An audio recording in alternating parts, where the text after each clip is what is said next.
My guest today is Thomas Andrews Drake. He was a senior executive of America's biggest intelligence agency at the beginning of the 2000s.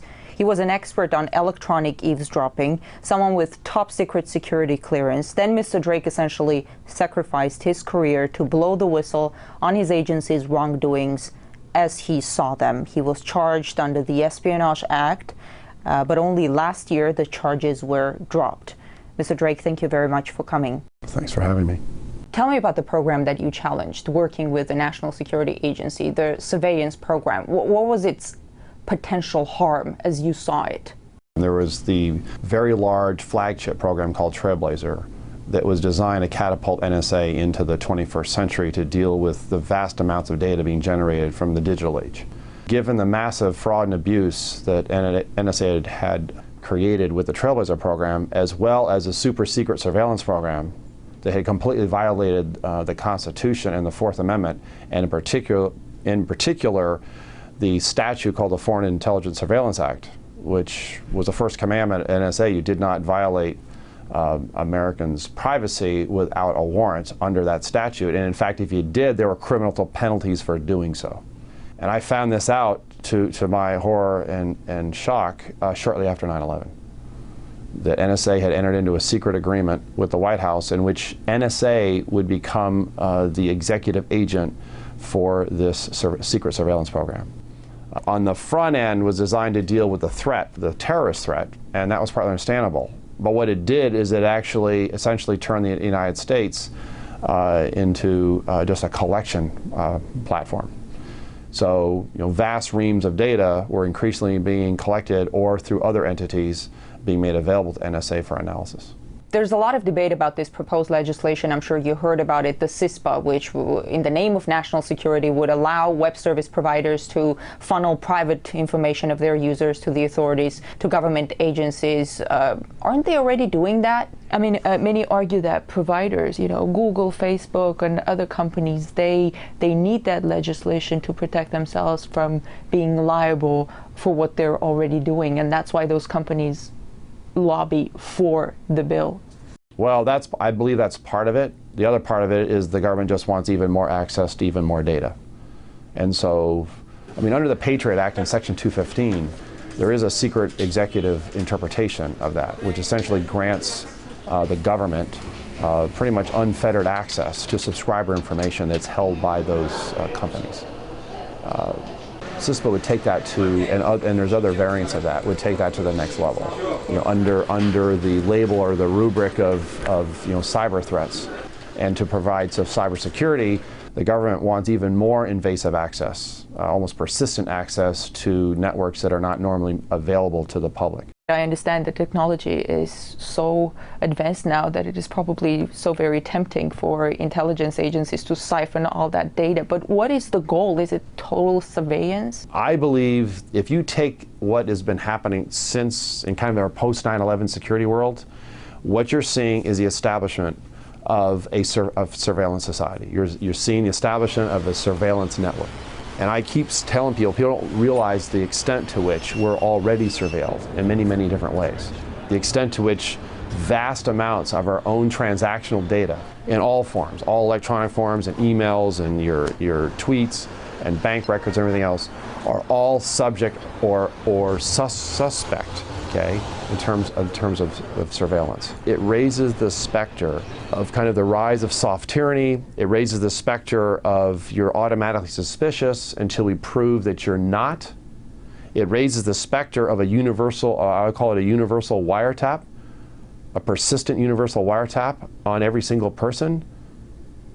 Or if it's not, they can create one.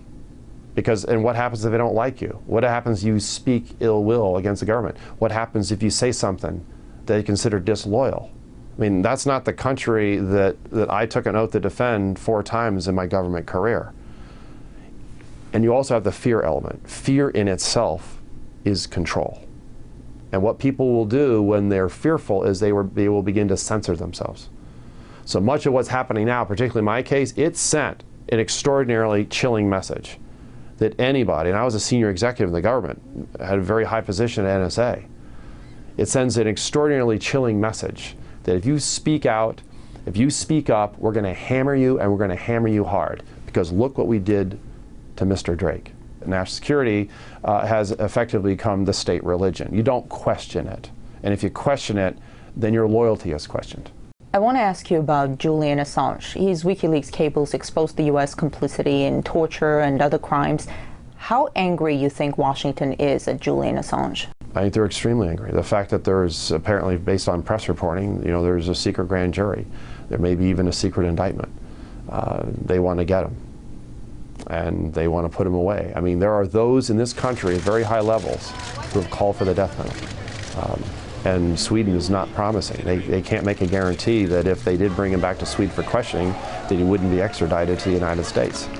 And believe me, if the United States got his hands on him, they're going to do everything they could to put him away as long as they can, or worse.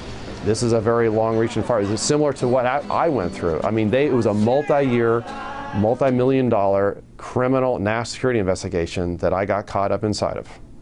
And they spent several years in my own particular case trying to figure out how to bring an indictment against me.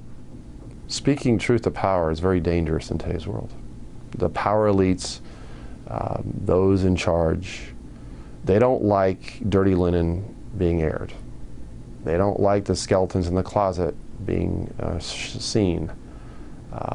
And they not only do they object to it, they decide to turn it into criminal activity. Remember, my whistleblowing was criminalized by my own government.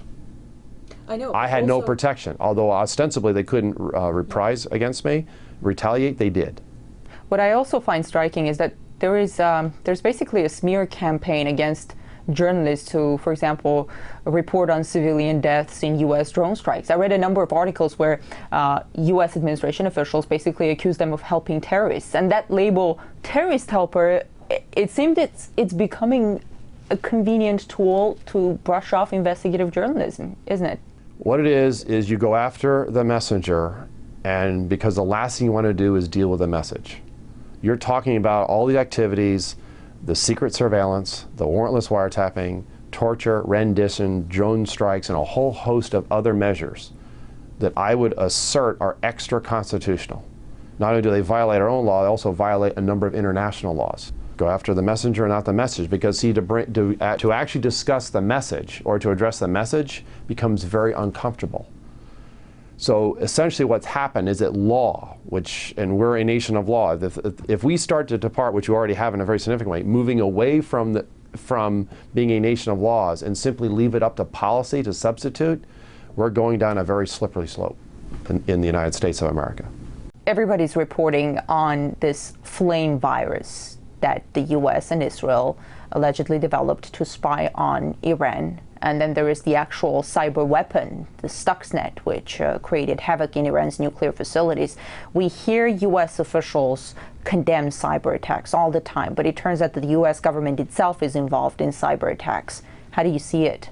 Well, based on what can only be authorized leaks, which is an oxymoron coming from within the administration and other senior officials. They want people to know, actually. Right. I believe that's the case. I think that in some cases that's not being reported. They actually wanted people to know. I think some people say, oh, it just makes the administration look good, sort of, sowing their oats and say, hey, we're the man here. I think they want people to know. They want to know what the United States is capable of doing. It is another form of warfare. It is a cyber weapon, but it's a Pandora's box.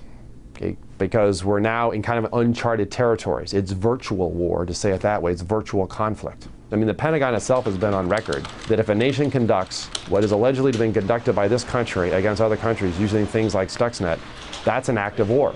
But apparently, if we're doing, it's not considered an act of war. It's information operations or cyber operations, so it goes under a whole host of other labels to make it something different from what it really is. So where are the lines drawn? I want to go back to you becoming a whistleblower. You had a well-paid job, a top position in America's biggest intelligence agency.